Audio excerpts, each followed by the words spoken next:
Today's opening toast is to all of the men that I have written who are completely based on my exes, and it's toast. So I Cheers. apologize to you. Cheers to you. And thank you for the material. Love that for you. Thanks. I don't have enough exes to have enough material.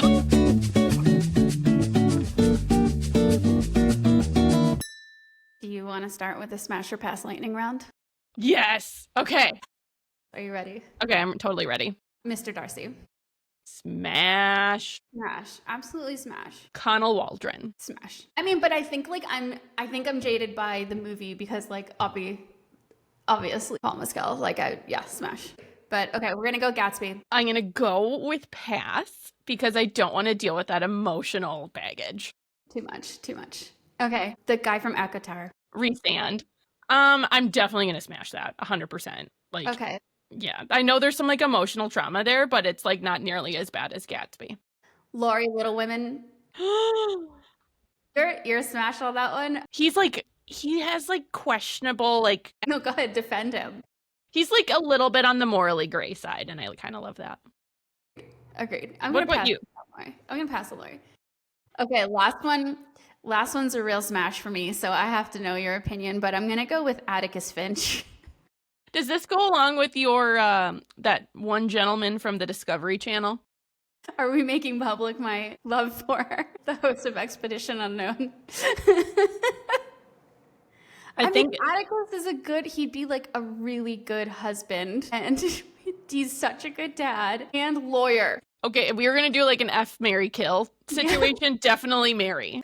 I would marry Atticus Finch, definitely, but also smash that. Okay. This is a perfect segue though.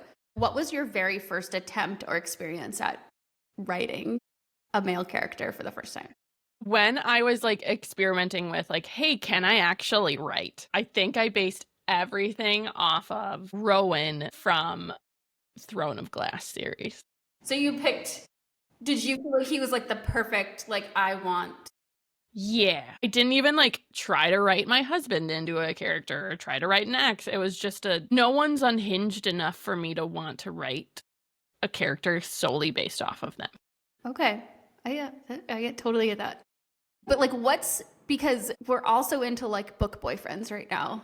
And who's your favorite book boyfriend? Which, don't get me wrong, I live for the book boyfriend. I'm wondering what's the difference between a book boyfriend and a truly believable man? Do we want to read believable men? Ooh, that is an excellent question. I think believable men would just be disappointing and way too close to reality.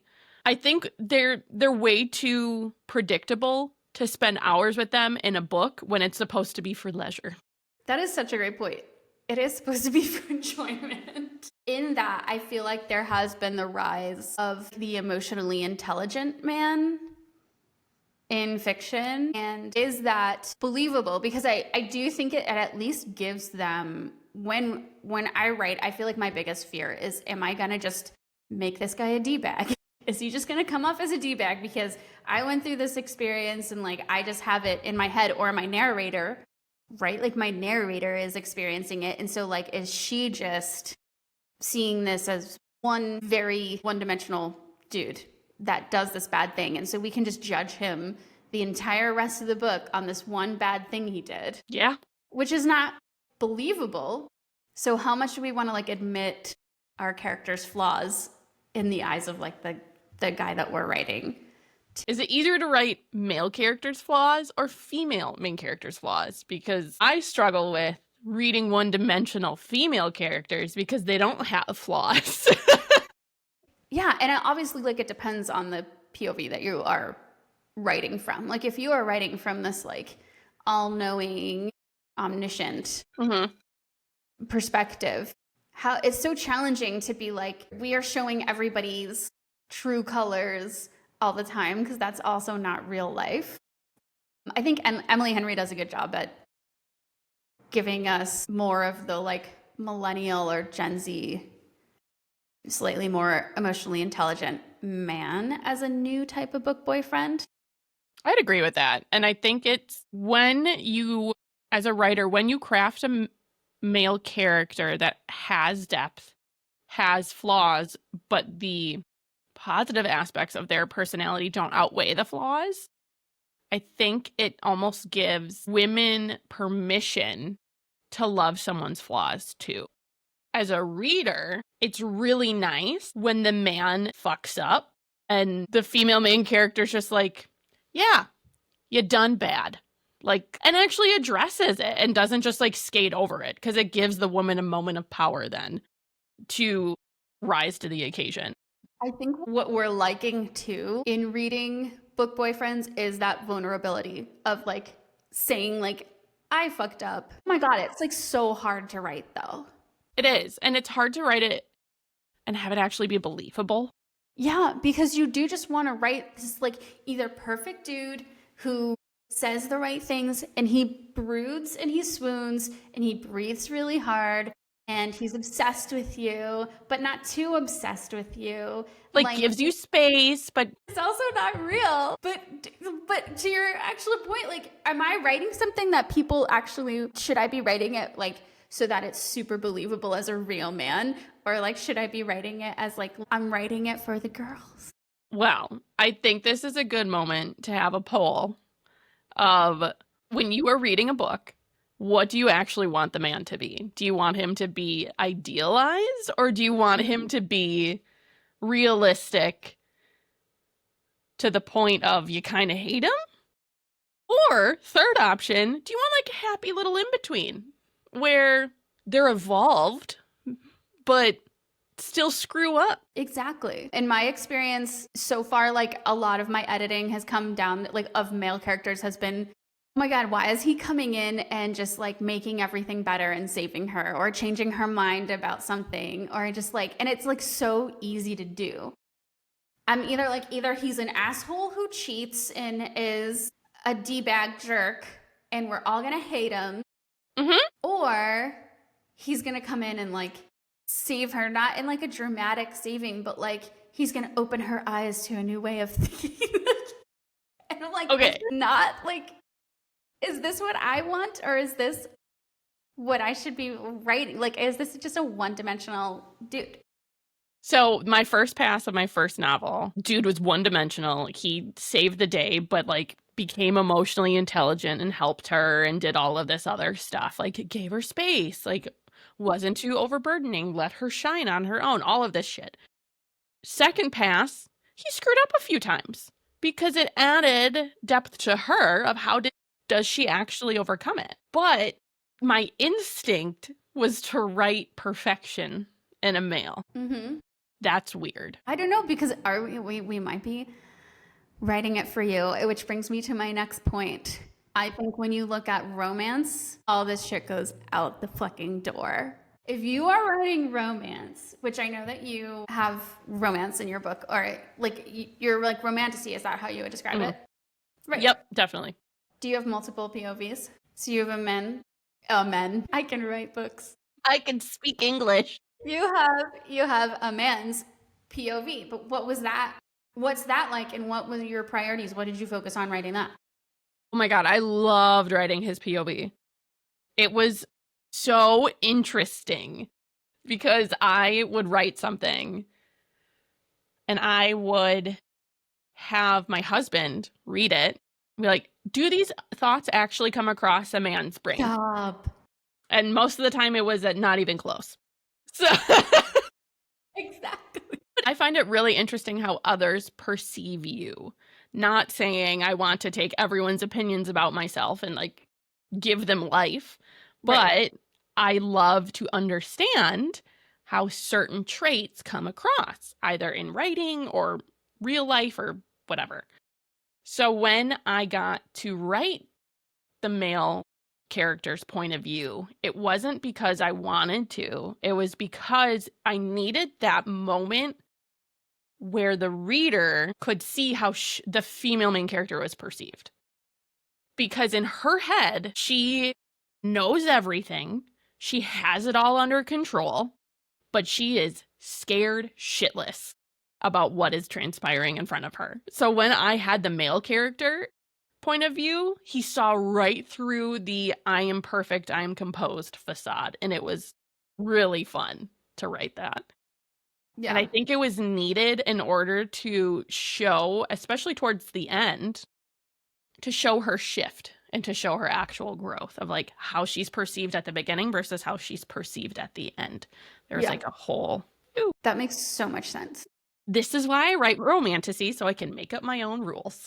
For romance, it's also really hot to see it from the other person's side when it's the scenes that you're getting to fast forward to read, and you're just like, when does it happen, when does it happen, and you're like waiting so long for it to happen that it happens and you get this one perspective, but then you're like, oh, I get to read that whole scene again with the other perspective. And that whoever came up with, whoever was the first person to do that, you changed the world for better.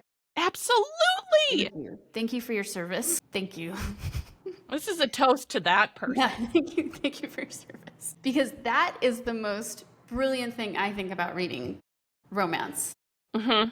As somebody who doesn't really, like, I write romantic elements, but I'm not writing a romance. And I was like, oh shit. So do you remember? Better than I thought. Do you remember when I asked you, or you asked me, or someone, how long your sex scenes are? Yeah. And I said, like, it's like a chapter or two, and you're like, mine's a paragraph. I told you my beta readers were like, did they have intercourse or did they have? Okay. So I just got done reading Allie Hazelwood's newest book, Mate. There was a good chunk that was probably, it felt like 3 or 4 chapters. And there was no other sex scene in the entire book, but it was 3 or 4 chapters long of that sex scene. And I did not get tired of it one bit. And I applaud her on her skills to write that long of a moment. Well, she did say it was like a 3-day sexcapade, but it was like really well done. And it wasn't cringy. But then again, contribute to this conversation because we need to be schooled in how to write. That's a whole nother episode. That is like writing sex scenes, another whole episode.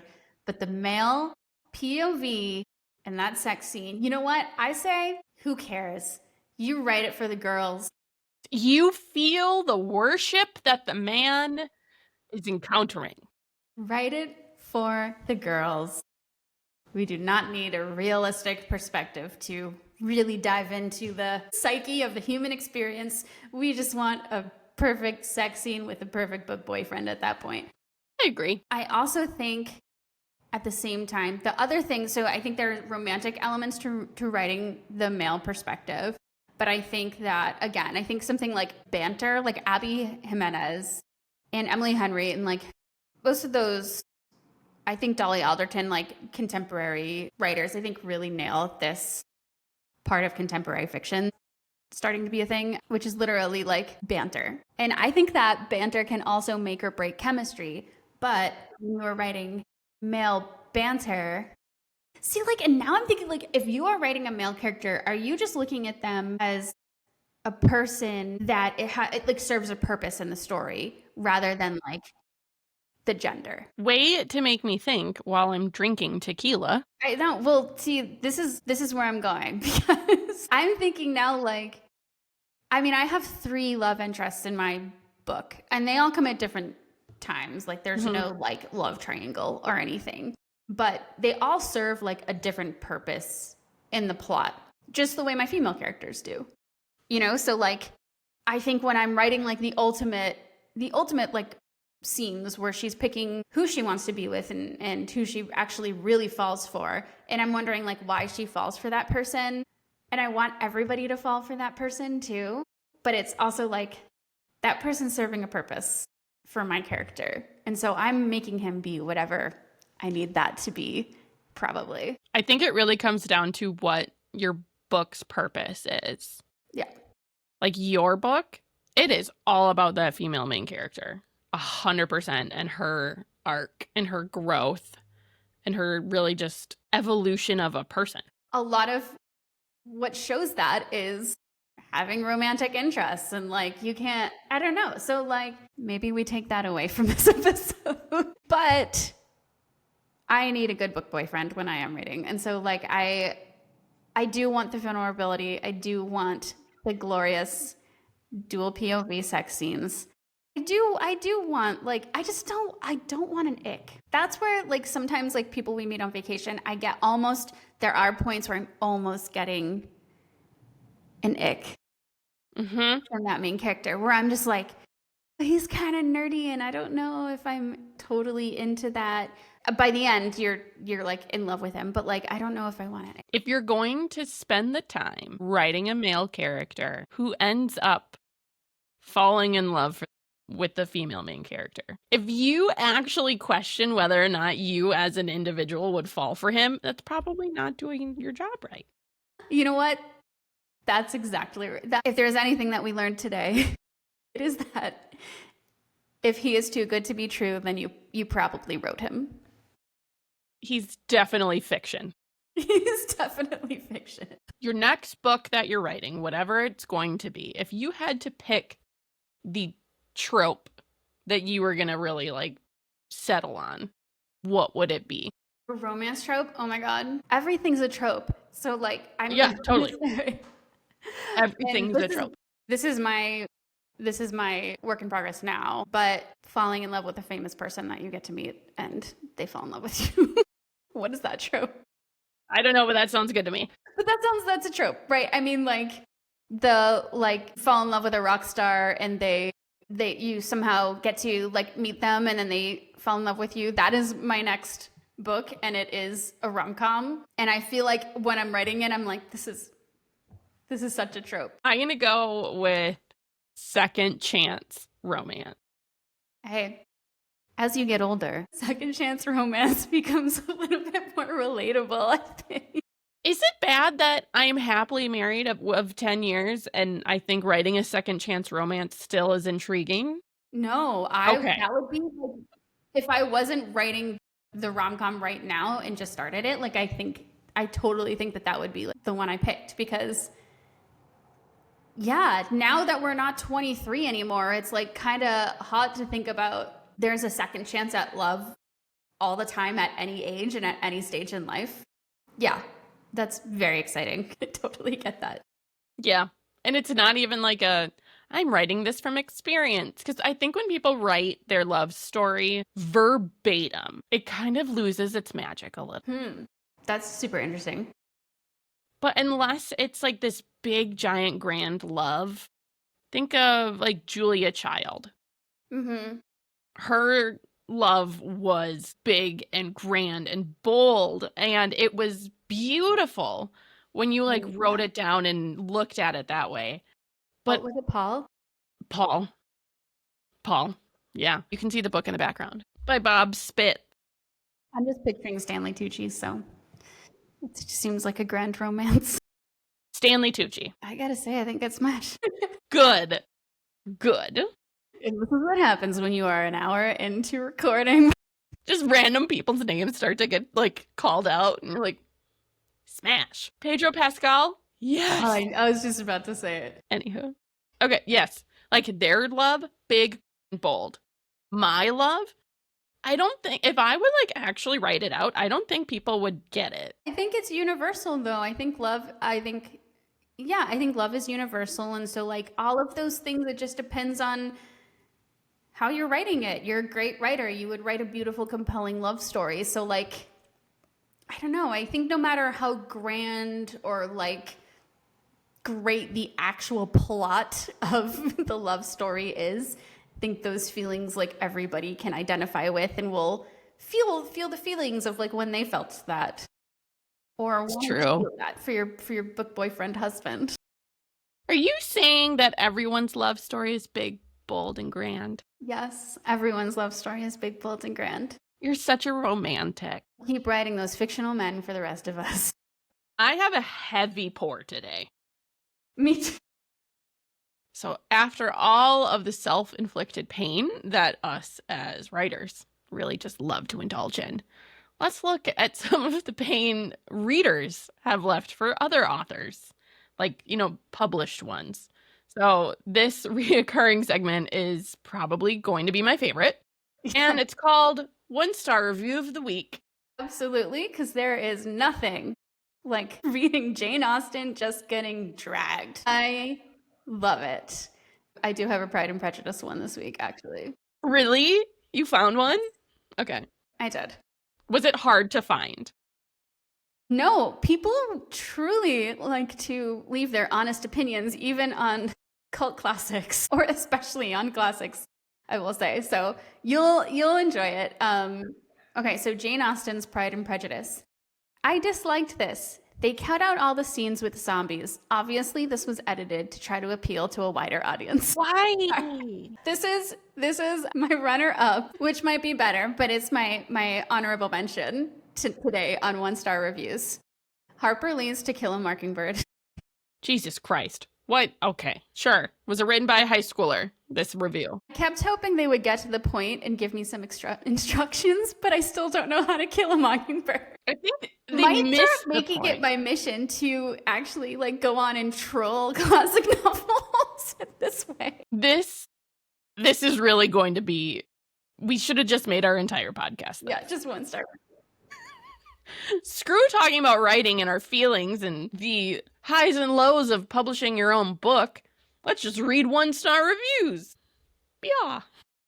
If you have a good 1-star review, please post it, because in researching this very serious topic, I have plenty for upcoming episodes. So I would love to keep doing this, and I can't wait for you to look at these. Oh my God, I'm ecstatic. I am just, the anticipation is palpable. Yeah, and send us them too, because then we'll read them on the podcast. Like, these are just ones that I found great content. I have a feeling that there's a lot more out there that you guys will come up with as well. Oh my God. Great Gatsby. Gatsby was obviously drunk when he was writing this book and must have thought that his story was pretty clever. So I know F. Scott Fitzgerald was drunk. A lot. And Hemingway, but I think this is the misconception though. Hemingway, I at least know he was the least drunk when he was working on a novel. Like, he stopped drinking while he was writing. And then it was the in-between, which we are all in. The waiting from publishers, the waiting for publication, waiting for whatever he's waiting for. When he needs to send a letter in a freaking handwritten thing across an ocean, that's when he was the most drunk. So cheers to Hemingway. I can feel you, Hemingway. I feel your pain. Well, okay. I don't think this is proven, but historically accurate in that because water wasn't potable back in the day of Shakespeare, I think he was just drunk all the time, and that's why he made up his own freaking words. Just made him up. Like, I'm sitting here trying to just know how to write a man.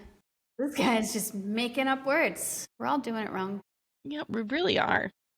We really should just be drunk, egotistical men. And to wrap up the episode on how to write men.